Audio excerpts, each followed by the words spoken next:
Good morning, students. Welcome you all in history period once again.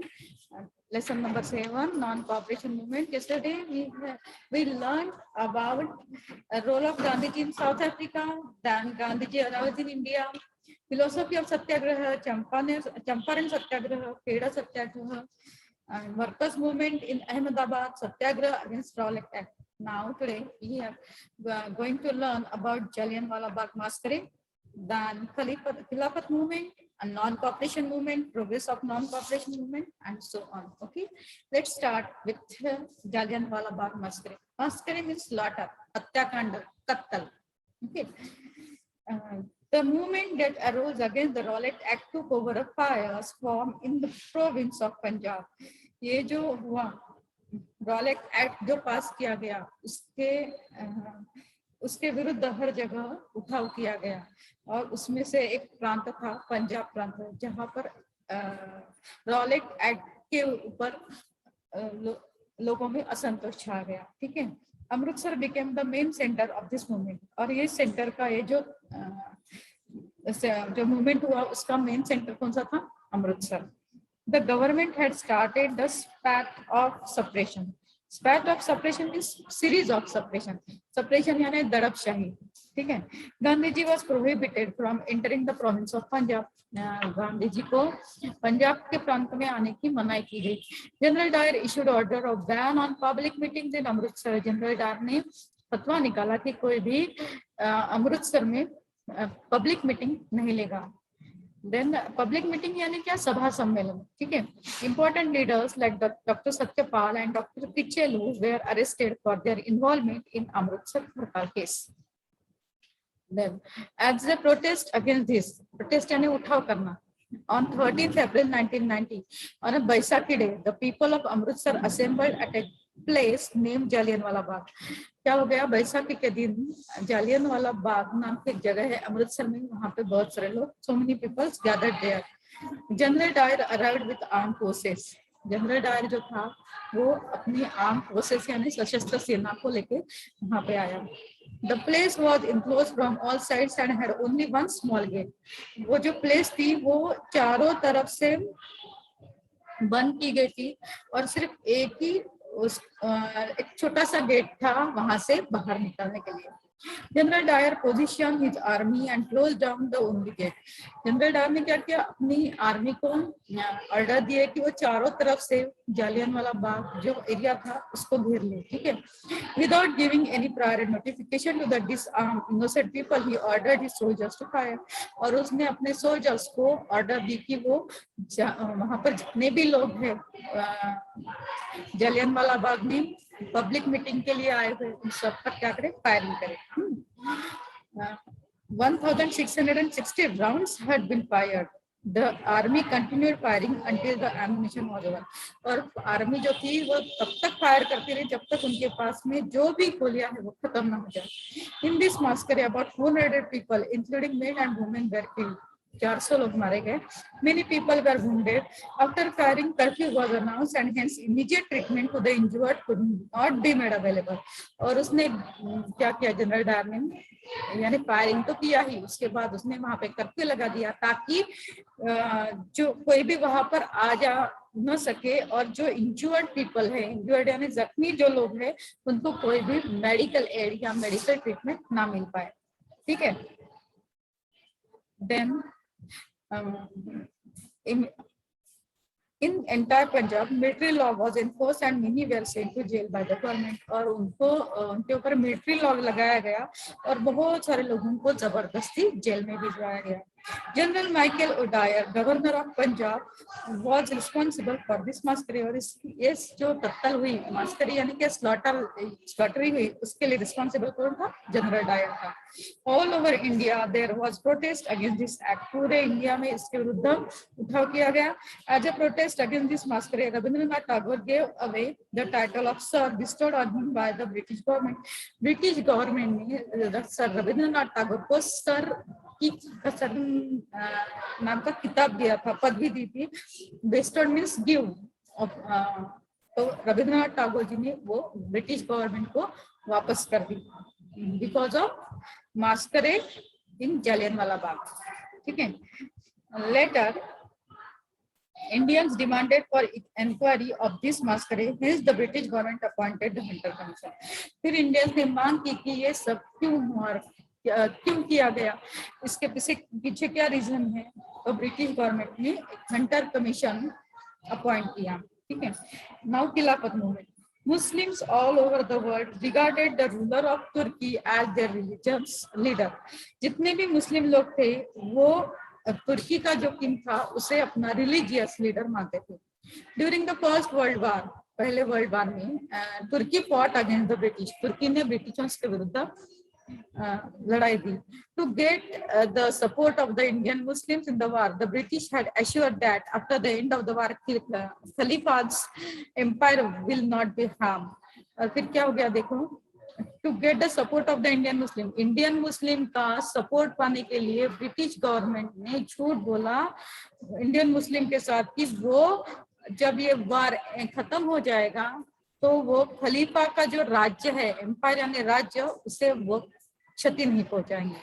But after the end of the first world war England did not stick to its assurance, लेकिन जब जैसे ही world war first खत्म हुआ वैसे घूम गए Britishers. A tide of great discontent arose among the Muslims, और इसलिए मुस्लिम लोगों को भावनाओं को ठेस पहुंची। The movement started by Indian Muslims to support the khalifa was called Khilafat movement, और इसके लिए जो आंदोलन हुआ खलीफा के लिए इंडियन मुस्लिम्स ने जो आंदोलन किया, इसकी वही वो आंदोलन खिलाफत मूवमेंट के नाम से जाना जाता है। ठीक है। Gandhi ji thought that on this problem, if the Hindus and Muslims come together and start a national movement, then the government can surely be brought to its senses. और गांधी जी ने ये सोचा कि अगर हिंदू और मुस्लिम दोनों मिलके अगर नेशनल प्रोटेस्ट करते हैं, आंदोलन करते हैं, तो गवर्नमेंट को इस बात के ऊपर सोचना पड़ेगा। Therefore, Gandhiji supported the Khilafat movement. The Khilafat committee accepted Gandhiji's proposal of following non-cooperation to the government. और फिर खिलाफत कमिटी जो थी उन्होंने भी गांधी जी की जो पॉलिसी थी नॉन कोऑपरेशन यानी असहकार, उसमें वो शामिल हो गए। Hindu Muslim unity was seen specially during this period.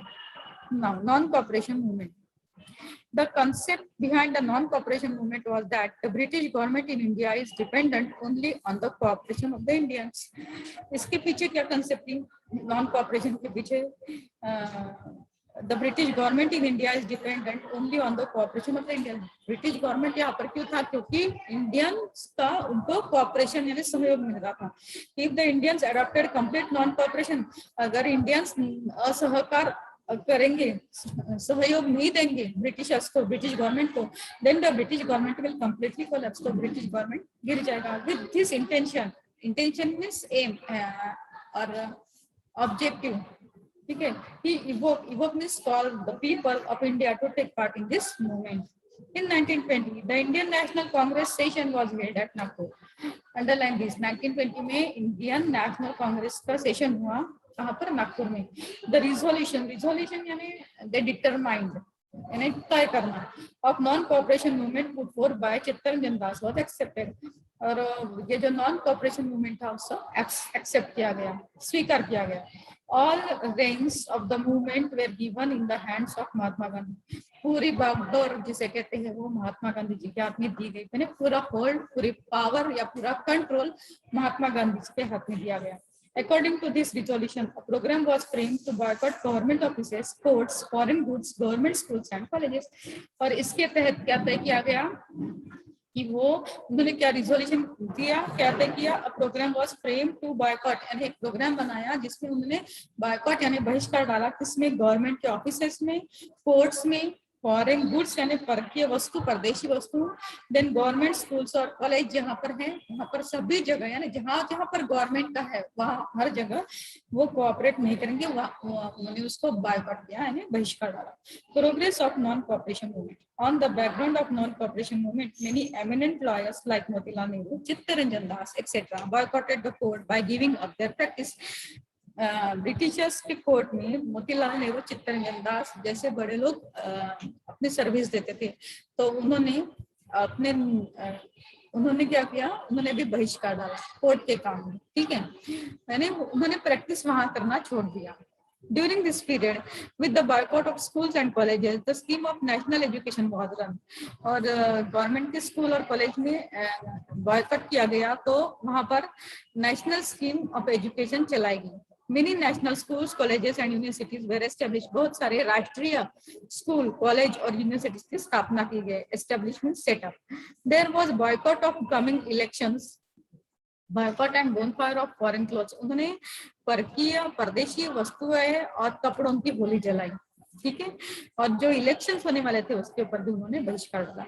Due to this, the import of foreign clothes decreased.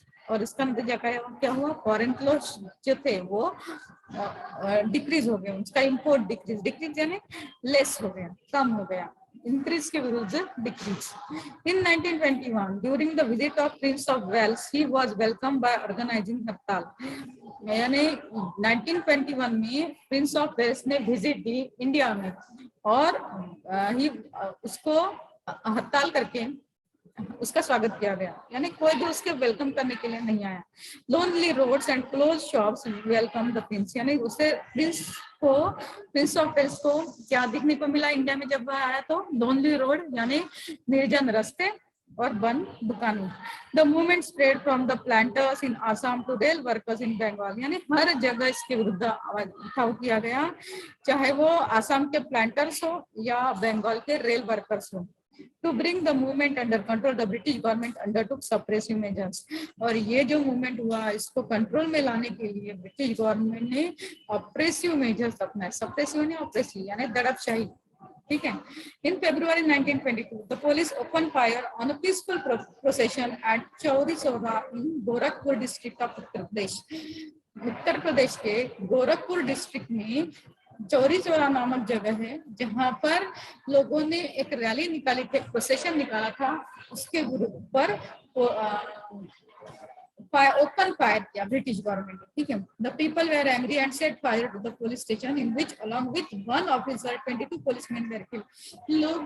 लोग भी चिढ़ गए और उन्होंने पुलिस चौकी जला डाली. उसमें एक ऑफिसर और 22 पुलिसमैन जो थे वो जल के राख हो गए. Due to this incident Gandhi ji was hurt. ये जो इंसिडेंट हुआ उसकी वजह से गांधी जी को बहुत दुख हुआ, क्योंकि वो अहिंसा चाहते थे, है ना, सत्य अहिंसा. On 12 February 1922 Gandhi ji suspended the non cooperation movement. Gandhi ji ने ये जो नॉन कॉपरेशन मूवमेंट था वो उन्होंने क्या कर दिया? स्टॉप कर दिया. ठीक है ना. मुंशी सत्याग्रह. During the non-cooperation movement, the farmers of Mulshi Taluka in Pune district launched satyagraha against the government. ये जो farmers थे मुल्शी तालुका के, उन्होंने क्या किया? पुणे डिस्ट्रिक्ट में सत्याग्रह शुरू किया. सेनापति पांडुरंग महादेव बापट लेड द मुल्शी सत्याग्रह. इसका नेतृत्व किसने किया? सेनापति पांडुरंग महादेव बापट ने किया. For which he was punished with 6 years imprisonment. और इस काम के लिए उनको 6 महीने की जेल हुई. Imprison means what? जेल. ठीक है. Gandhi ji was arrested in March 1922 for writing 3 anti-national articles in Young India. Gandhi ji को भी बाद में अरेस्ट किया गया मार्च 1922 में. क्यों? क्योंकि उन्होंने एंटी नेशनल आर्टिकल लिखा यंग इंडिया नामक न्यूज़पेपर में. एंटी नेशनल आर्टिकल्स यानी ब्रिटिश विरोधी. Now, a special court was set up at Ahmedabad and Gandhi ji was sentenced 6 years of imprisonment. और गांधी जी को 6 साल की कैद सुनाई गई. Later on grounds of ill health, Gandhi ji was released from the jail. बाद में गांधी जी की तबीयत खराब होने की वजह से उनको रिहा कर दिया गया जेल से.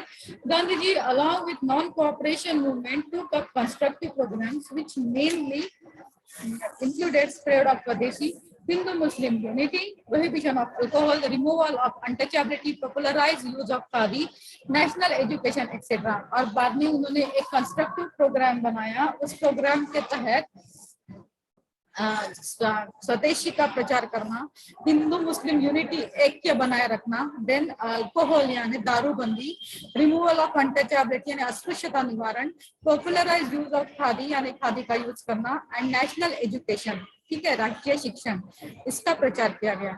Due to these constructive programs, the national movement became more comprehensive in rural areas. तो ये जो प्रोग्राम बनाया था उसकी वजह से ये जो नेशनल मूवमेंट था वो हर जगह फैला गया.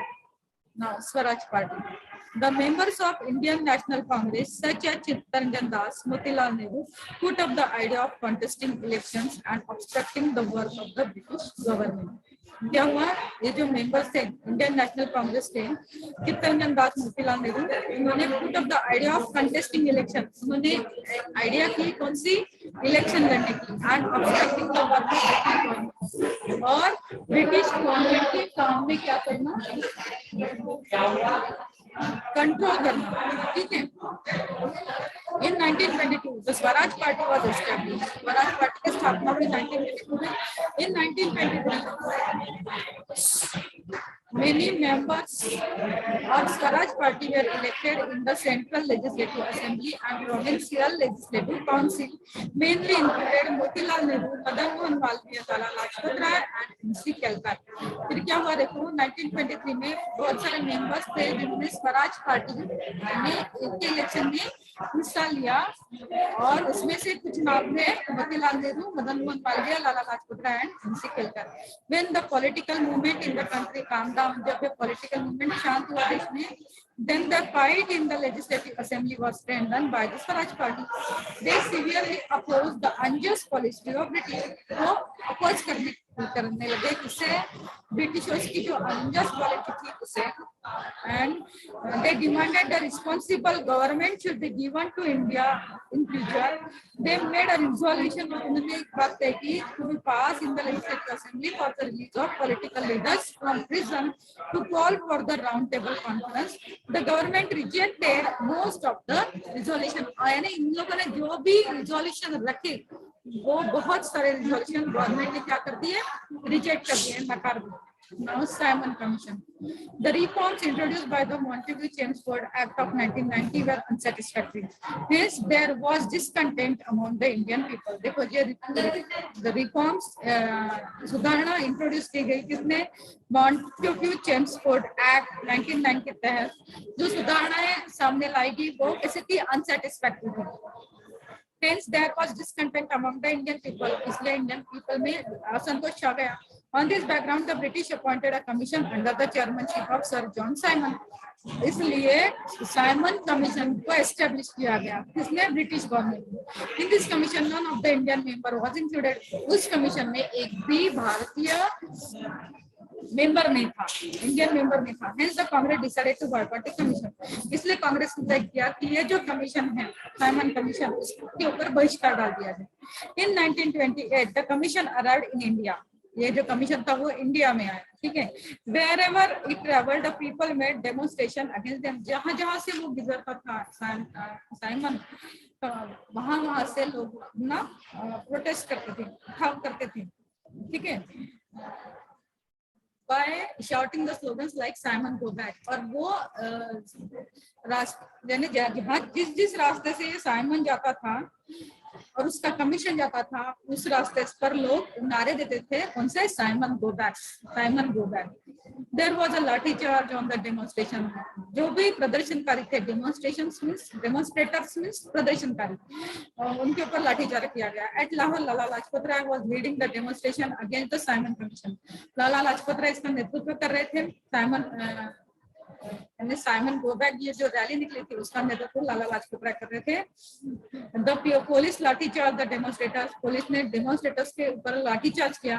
Sanders a police officer attack Lalaji with a lathi. एक सैंडर्स नाम का पुलिस अधिकारी था, उसने लाला लाजपत राय को लाठी मारी, ठीक है. After the attack in the protest meeting, Lalaji said, "Every blow on my body will prove a nail in the coffin of the British Empire." लाला लाजपत राय ने कहा कि एक एक ब्लो जो इसने मेरे शरीर के ऊपर मारा है, जो प्रहार किया है, will prove a nail in the coffin of the British Empire. यानी ये हर एक ब्लो ब्रिटिश एम्पायर के लिए कफन का काम करेगा. Within a few days of the attack, Lalaji died. और फिर क्या हो गया, लाला लाजपत राय जी की मृत्यु हो गई. Nehru report. Bergen, Secretary of State of India, criticized that the Indian leaders cannot draft a unanimously accepted constitution. This challenge was accepted and all party committee was formed. Pandit Motilal Nehru was the chairman of this committee. Okay, to establish self-government in the colonies of India, implement adult franchise system, linguistic division of provinces. Such proposals were put up in this report. This report was known as Nehru Report. Okay. Now here we stop today. We will see once again. We will learn once again from Nehru Report. Okay, Nehru Report and demand for Purna Swaraj. We will see it in later. Okay. And now our period is over, and your homework is that read lesson carefully, underline hard words, find out meaning from dictionary, and note down it in your copy. Okay. Tomorrow we will see last 2 points, that is Nehru Report and demand for Puja Swaraj, and then we will start writing of question answers of this lesson. Okay. Till then, bye bye.